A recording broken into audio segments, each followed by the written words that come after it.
Sme na leteckom v Košiciach a za chvíľku bude letieť delfín, takže poďme sa pozrieť na delfína.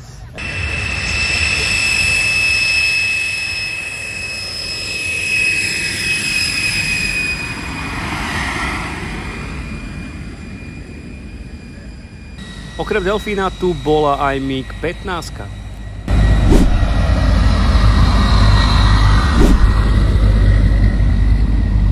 Poľská Iskra. Nádherný československý Albatros.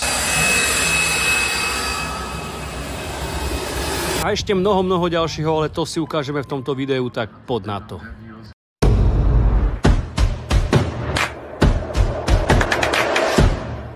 Pozeraj na toho delfínika, jak si krásne pláva. Jako dosť dlho čakal na štarte, ale stálo to za to. Tu máme delfína na štarte, ale čaká ešte na verejnú dopravu.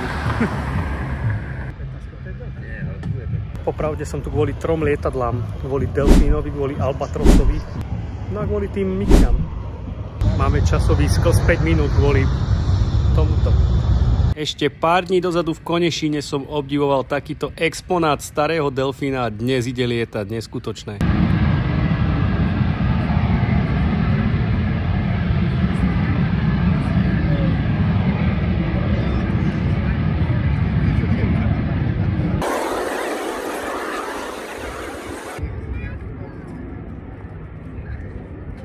Poznám minimálne jednu Grétu, ktorá by sa nepotešila, že to vidí. No a potom začalo to predstavenie, na ktoré sme všetci čakali, pretože vidieť po rokoch letieť L-29 delfín, to bol pre mňa zážitok. Väčšinou, ako si videl teraz v tých malých okienkách dole pod videami, som videl delfína, či už v Dubnici alebo v Konešíne, ako odstavený exponát, ktorý už len slúžil na to, aby ľuďom ukázal, aké nádherné lietadlo dokázali šikovné československé ručičky niekedy postaviť. Delfín L-29 bolo cvičné prúdové lietadlo pilotov Varšavskej zmluvy československej výroby. Áno, môžeme byť na to pyšní, že naši inžinieri dokázali v minulosti vytvoriť takéto niečo úžasné. Ani si neviem predstaviť, že v minulosti v leteckých školách sa učilo lietať na tomto aeropláne. Je to niečo nádherné, je to úžasné a môžeme byť veľmi hrdí, že sme dokázali vytvoriť takéto niečo. Pozri, ak nám na záver zakýval. Vidieť na vlastné oči niečo, čo som doteraz videl len staticky, bol pre mňa úžasný zážitok. To bolo dobré. Predstav si, že si v leteckej škole a začínaš lietať na Blaníku podľa starej učebnej leteckej osnovy a končíš na delfíne. Hotovo. A už ide na pristátie, ale dosť ďaleko je.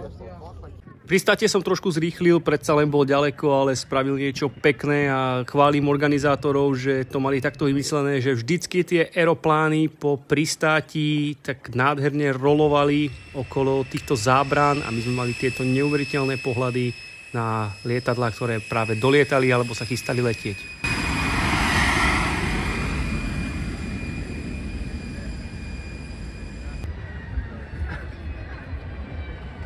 Tak vidieť to staticky a zrazu to vidieť letieť, to je troška rozdiel. No pozrime sa na Spartana. Iba v sobotu je tu. Iba dnes. Keď som počúval organizátorov, tak z mikrofónu sa ozvalo, že vlastne toto je demonštrácia toho, že ten Spartan dokáže pristáť na 300 metroch, čo je teda dosť obdivhodné na to, že má rozpätie 28,7 metra a hmotnosť prázdneho lietadla je 18,2 tony. Kto by toto lietadlo nepoznal, tak je to talianske transportné lietadlo. Používa sa napríklad pre evakuačné alebo zásobovacie lety. A teraz ide poľská Iskra. Určite veľmi zaujímavé lietadlo poľskej výroby. Je to lietadlo, ktoré bolo vyvinuté ako alternatíva k delfínovi, ale nikdy nedosiahlo slávu československého delfína. Poliaci sa snažili vyrobiť niečo, čo by slúžilo na tréning stíhacích pilotov Varšavskej zmluvy. Chceli vyrobiť niečo podobné ako delfín, ale na delfína sa to ani zďaleka nechytalo, takže československé ručičky zase vyhrávajú. Delfín mal oproti Iskre lepšie letové vlastnosti a tak sa nakoniec rozhodlo, že stíhací piloti Varšavskej zmluvy budú robiť výcvik na delfíne. Takže Iskra 11 padla troška do zabudnutia. Ale pozrieme sa na ňu zblízka, není to škaredý stroj, má svoje čaro a ja chválim Poliakov, že udržujú výborný stav takýchto lietadiel a že ich udržujú stále v prevádzke. Je to obdivhodné pozerať sa na históriu letectva.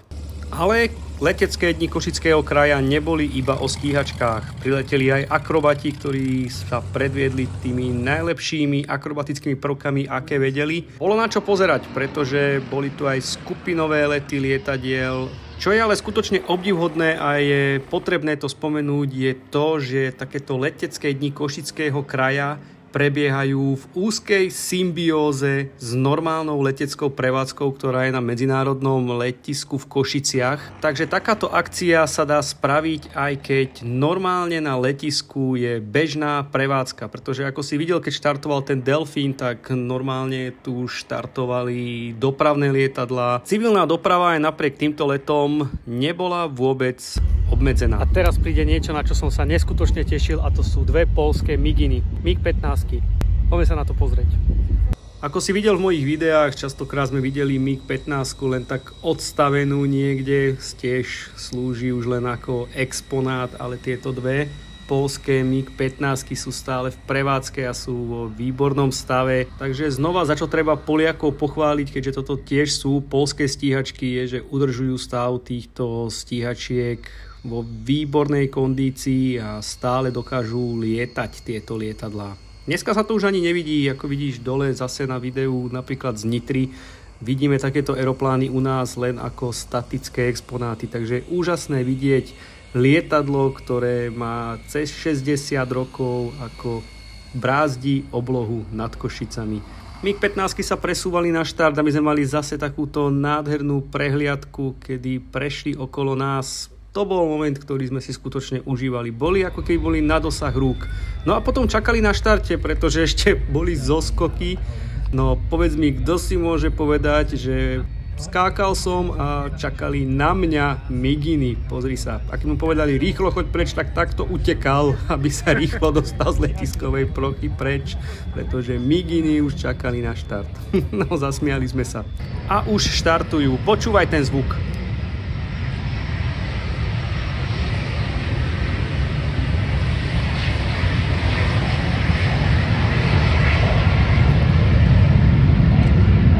Teraz do toho chvíľu ani nebudem kecať, lebo vidieť ich takto vo dvojici, to je zážitok, ktorý musíš vidieť na vlastné oči.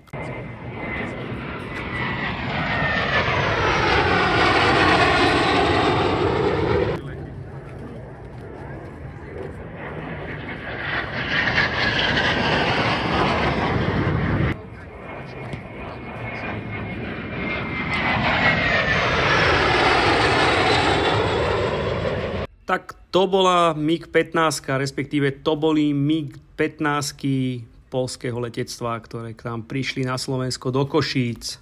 Vidieť v týchto časoch vedľa seba takto nádherne letieť dve MiG-15 je niečo, čo je svetovým unikátom. Môže byť vďačný usporiadateľom leteckých dní Košického kraja, že takéto niečo dokážu zorganizovať. Ešte stále pripomínam ten obdivhodný fakt, že tieto letecké dni Košického kraja prebiehali počas plnej prevádzky medzinárodného letiska Košice. Úžasné. No dobre, ale na štart nám ide Albatros. Albatros je zase niečo, na čo môžeme byť neskutočne hrdí, pretože Albatros L-39 je prúdové podzvukové cvičné lietadlo, ktoré sa vyvinulo v 60. rokoch v Československu. Primárne sa na Albatrose cvičili piloti Varšavskej zmluvy. Bolo to cvičné lietadlo pre našich pilotov, ale zaujímavosťou je, že sa toto lietadlo stalo súčasťou leteckého parku 3 desiatok štátov a dodnes zostáva najpoužívanejším prúdovým cvičným lietadlom na svete. Vyrobilo sa približne 2800 kusov takýchto Albatrosov. Dnes tieto Albatrosy zvyčajne vidíš ako exponáty na našich alebo na českých letiskách. Tento Albatros k nám priletel napríklad z Talianska. Albatrosy sa dosť často objavujú v súkromných zbierkach rôznych zberateľov po svete.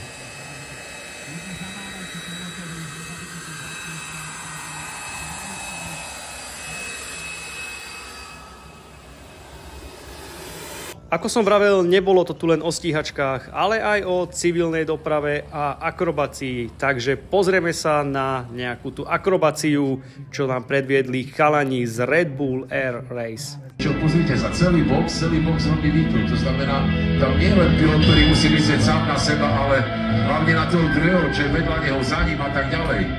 Tak, nožový let, ten zrkadlový let, fakt nie je jednoduchý. Aby nechápali, čo sa nad tým hlavami odohráva, aby cítili zmrazenie na chrbte a možno aj strach. Aby a toto je nádherný rozchod v tom boxe. A po pristáti chalani získali od obecenstva obrovský potlesk. A to, že vek je iba číslo, nám ukázal 72-ročný Jurgi Skyris.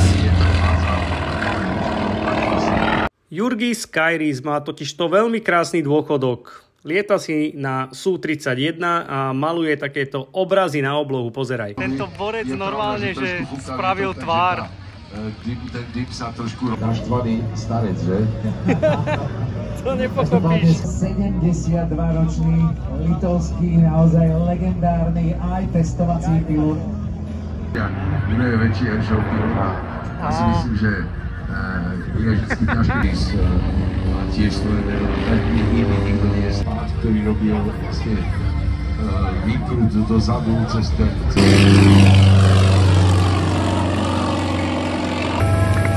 Thank you for an amazing show.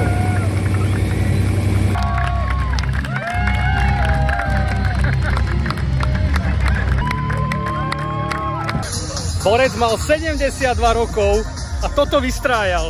A vidíš tie okuliare, čo mám na sebe? Na tomto kanáli pravidelne rozdávam okuliare a povedal som si, že každý, kto ma spozná ako Tommyho Šebeňa, pilota ultralightov a lietajúceho youtubera, tak mu darujem okuliare, no a chalani z Michaloviec ma spoznali, takže leďte za svojimi snami, chalani. Takže to je životný cieľ, takto tráviť dôchodok. A 72 rokov lietať na lietadle a kresliť si na oblohu postavičky a srdiečka. Úžasné. Na záver ešte Retro Sky Team zaplnil oblohu lietadlami a simuloval boje z druhej svetovej vojny. Ja verím, že sa ti video páčilo a o rok sa vidíme v Košiciach. Tak zatím, kámo. No a to je už posledná ukážka dnešného dňa, takže ja si ju idem užiť po celom dni nahrávania. A ty daj like a odber. Čau, vidíme sa na budúce.